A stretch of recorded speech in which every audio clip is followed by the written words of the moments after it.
What's going on, y'all? Welcome back to the channel. All right, so this video that I'm going to do is kind of a follow along. It's not so much as a how-to because I've never done this before. Where I live, you don't need a permit to have your well pump installed.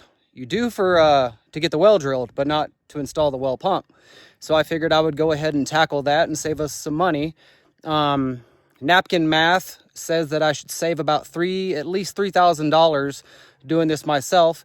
Now, if you're going to do this yourself, depending on how deep your well is or what you go with or what you use, you need to do an ass load of research, okay? You can't just use regular PVC pipe. You got to make sure you use drop pipe because it has threads on the ends. You don't want it to be the smooth ends because, it's hanging down, right? Like, and then also on top of that, it's holding the well pump, which is 50, 60 pounds or something like that. And then plus all the weight of the pipe. That would just probably slip off over in time. So you need drop pipe because it's threaded on the ends. You need all kinds of things. You need check valves. You need whatever size you're going to use. Like I'm using 1 1/4. You need various lengths of 1 1/4 galvanized pipe for things like connecting the well pump to the schedule 120 drop pipe that I have, because you want from the pump, you want metal pipe for its rigidity for pump startup and stuff like that, so it doesn't crack the PVC pipe and then your well pump falls down in the hole. Just do a lot of research. Even with me doing this on my own, buying the expensive schedule 120 pipe, like I said, using stainless steel couplers, I went ahead and bought a 500-foot roll of stainless steel cable. It's vinyl coated. It's 3/8 of an inch. With the vinyl coating, it's 1/4 inch. It should hold well more than the weight that I needed. I'm going to use a shouldered eye bolt through the well head as the anchor point for said roll of wire. But yeah, let me flip you around and I'll show you all the stuff. All right, so my well is 500 foot deep. Drop pipe comes in 20-foot sections. So I have 25 sticks. And what I was talking about, let me get one of these caps off. You see the threads? It's like that on both ends, okay? And here's the stainless steel wire. I did order this from Amazon. You see this right here? I cut off a 3-inch section and I stuck it halfway in water for 4 days to make sure that it was stainless steel and not stainless steel, if you know what I mean. Well, over there.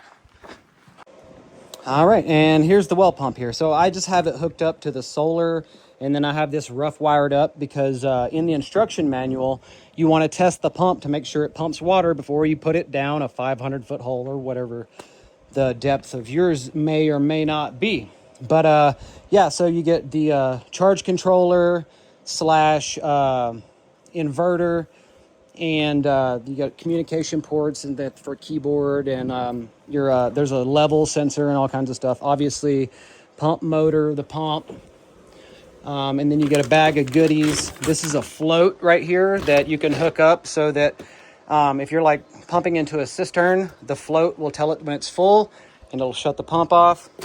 You got your grounding copper wire here. You're going to need to go and buy a grounding rod, 4 to 6 foot. Probably 6 foot would be better. There's that little keypad I was talking about, and the different wires, and then a little bit of PV cable and some hardware to mount that to like a 6x6 or something like that. It also came with a shutoff for the PV, an instruction manual. This is a RPS solar pump. I am not sponsored. Wish I was, but I'm not. This is the pump head here. This is what came with the kit. This did not. This is the stainless steel couplers, and that came from the company that I bought that drop pipe. They put this in there as well. This is a pressure valve. So what happens is while you're pumping water, this will shut, allow water to pump to the top. And then when you turn off the pump, the water will back drain down to here. And I have this down, so it's going to be below the ground level over there. because I'm actually going to build up some gravel around the sides of it, probably about halfway up how tall it is now. I have this. I bought this because I'm doing this myself. I don't have a boom truck or anything like that. So this will get threaded into the end there whenever I'm finally ready to drop this in last. And what I'll use is this tow strap right here, and I'll use my my engine hoist to lower that down. Okay. There's going to be a whole lot more explaining on how I'm going to do this without a boom truck. I'm going to have to set all this up, but what I'm going to do essentially is I got a block and tackle that I'm going to put in here, and I'm going to put this directly over the hole, and then I'm going to run that steel cable through the block and tackle, connect one end of it to my truck and the other end of it to the pump where it's supposed to be, the safety rope connection point. And then as we put pipe in the hole, I will slowly drive my truck forward as my friend tells me when to stop. And then we'll make the connections and repeat, rinse and repeat. Anyways, I'm going to have this ladder here completely extended, and I'm going to put the feet on this side, lean it forward, and ratchet strap on, because like I said, the drop pipe is 20-foot sections. And if it's all the way up in the air, it's just going to be flopping around, right? So if I extend my ladder to where it's kind of like that, where it'll be over the hole, you can snake the pipe up through one of the steps here, and it'll keep it semi in place while you're trying to get it installed. Let me walk over here and show you the roll of wire that came with the kit. Here's a big old spool of 4-strand flat wire that they sent along with that. What I plan on doing to make that easier is I got a couple of sawhorses over there, and then I've got an old shovel handle that I'm going to shove through here and put it up on the sawhorses, so it'll just unroll as we're installing it. And then every 10-foot section we'll use that tape that you're supposed to use to tape it to the pipe. Anyway, yep. All right, so as far as some other things, so we're just going to go ahead and pretend like this is already installed. That's the top of the well there. So then you're going to need one of these to go in here to do something like this. So I have a T here with reducers, one for a pressure gauge and then one for a faucet, because you've got to be able to get the water into another container somehow, right? So something along those lines right there. Okay. You want to use stainless steel stuff for anything that's going to be submerged in water. I mean, you don't have to. You can use galvanized. It's just better if you do. I got these for the steel cable, so that when you make your loops, it's not actually pinched. It's actually a loop. I bought for my safety wire. This is what's called a shouldered eye bolt. You want a shouldered eye bolt because, focus. See that there? That says, that says 2,300 lifting pounds. If you do regular eye bolts, they are not welded. It's just a loop, and you can see like daylight through it right there. And those are not rated for the weight that you need if you're going deep, if you have a deep well, which I do, which everything all together, I would say it shouldn't weigh more than 700 pounds. But I want to make sure that the safety rope can handle well more than that, because if this falls down in the hole, more than likely you're going to have to drill a new well. You can take a gamble and pay a company to come out and try to fish that back out of the hole, but that could cost an ass load of money. And then on top of that, it may not work. But yeah, so let's see. Here's more of the stuff. Check valves. I bought 3 check valves. I'm going to do one about 20 foot above the pump, and then I'm going to do another at about 150 feet, and then another at 300 feet or something like that. Then you got to have special tape. The tape that you're going to be taping that wire to the pipe, it's a special kind of tape. I don't know what there it is right there. There's the label for you. PVC pipe wrapping tape. And then a whole bunch more of the couplers. All right. Oh yeah. So the eye bolt here is going to come through that. So it'll be that down below, and this will be the below part, and this will be coming up through that hole there. I bought heavy duty washers to go on this side. Probably isn't needed because this is stainless steel. The bottom plate's stainless steel, and that's going to be tightened down on the top, but I'm being extra cautious, and because I'm saving so much money, I can get nicer things to put this all together, if that makes sense. And then I bought heavy duty nuts, and then I also bought this one right here. So I'm literally going to have 4 nuts after the washers on the top side, holding this from pulling down. So that should be more than enough clamping force on these threads to prevent it from falling. And another thing you're going to want is a torque arrestor. This goes just above your well pump as well. For on startups, it'll prevent the pump from jiggling around in the pipe like this. You don't want that because that pump's metal, and if you went the cheaper route like me, because our casing is PVC and not steel, all the way, because it's steel at the top and then PVC all the way down to the 500 feet. Yeah, you don't want that steel metal motor right there smacking your PVC pipe. So you want to use one of these. You got to make sure you get some pipe dope if you're not going to use thread tape, but you want to make sure it's water safe, because obviously you're going to be drinking and bathing in this water that comes out of this thing, and you don't want it to be toxic. This is a little piece that I rigged up from, I had a whole bunch of extra conduit fittings over there, and I had some leftover steel mesh, and I cut circles, and I cut them deep enough where I could put them on there and then tighten this on, and like it's not moving at all. But this will be my air vent hole, so I don't get any suction issues when I'm pumping water. Obviously, the wires will come through there. I have another conduit piece that I'll be using. It's a 1-inch for that. And, yep. Whew, man, it's already hot. Y'all don't even know, man. It's not even 9 o'clock in the morning yet. Anyway, so I know, like I said, this isn't a how-to video, and it's not. This is just a visualization representation for me.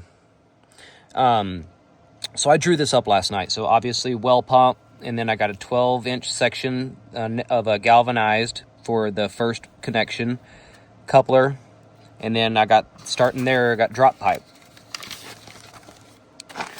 And after the first piece of drop pipe, we're doing a check valve, and then drop pipe connector, so and so on, until we get to that piece, which is another check valve, and then couplers and drop pipe all the way until right there, check valve. And then there's that drain that I was talking about, that this is going to be right below the wellhead. Another 12-inch nipple, another little 3-inch nipple to make that a little longer. I'm going to town today. I might see if I can get another 12-inch nipple just to extend that a little bit further, but I mean, it's just adding one more little piece to the diagram here, and, you know, pressure gauge and faucet. But yeah, I drew this up for my buddy because he's never done this before either, and so he has a rough idea of what we're doing, and we'll be on the same page when we're working. Okay, while I'm waiting on my buddy to show up, I'm doing a little prepping here. Like, I'm connecting my safety line here, and I have 6 1/4-inch stainless steel steel wire clamps here because yeah, I'm just overcautious. I don't want this to fall down in my well. So I've got that on. The cable goes all the way over there to that truck. You may call this ghetto. I don't really care. I'm saving a bunch of money. But I've got this cable connected to the hitch down there on that truck. And I have 2 of these having it cinched on the ball, on the tow ball. So I can, once my buddy gets here, make connections and start lowering it down by me backing the vehicle down. And then when we get to a spot where we got to make a connection, I made this to slide onto the pipe, but it's thin enough where it'll catch on those stainless steel collars there. And then we can make the connection.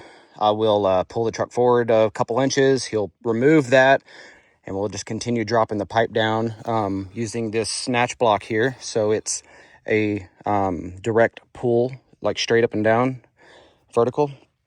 So what I'm about to do now is get this stripped back about 6-8 inches or so, and get them connected with the supplied connectors and heat shrink. It's got that waterproof heat shrink.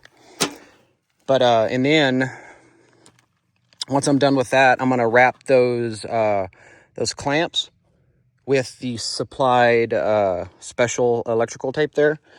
And then once I do that, then I will tape the wire to the other side of that 1.25" galvanized pipe there, and I'll wrap those together so they don't ever like really touch in any way. And that's it. We'll start dropping the pipe down. So it's going good so far. I think we put in 3 or 4 sticks. You can see my buddy's over there, and I'm right here with the wire backing her down in there. So I'm gonna get another one in here. Let's do it. Well, it's the next day, and my body is sore. I'm wore out. But as you can see, we got it in the hole. We didn't drop it. My legs are so sore from getting up and down all day yesterday.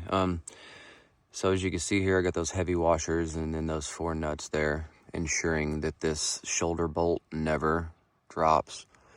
Got the air vent there and the cable coming through, and I had a lot of extra cable. So for now, I just got it wrapped around here because I don't know exactly what I'm gonna do with the controller, if I'm gonna set it right next to it or something, I don't know.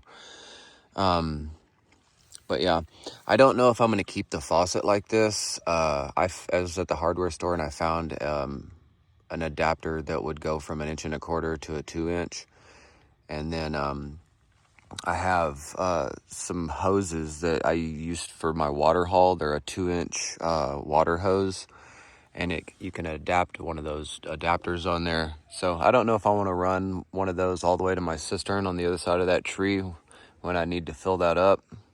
I don't know, but this is what it's going to be for now. I will add that 1" conduit end so that this wire doesn't rub on these threads, and then I'll probably put some caulk down in that or something to ensure that nothing goes down there. But yeah, she's done. You got any questions? Throw them down below. Peace.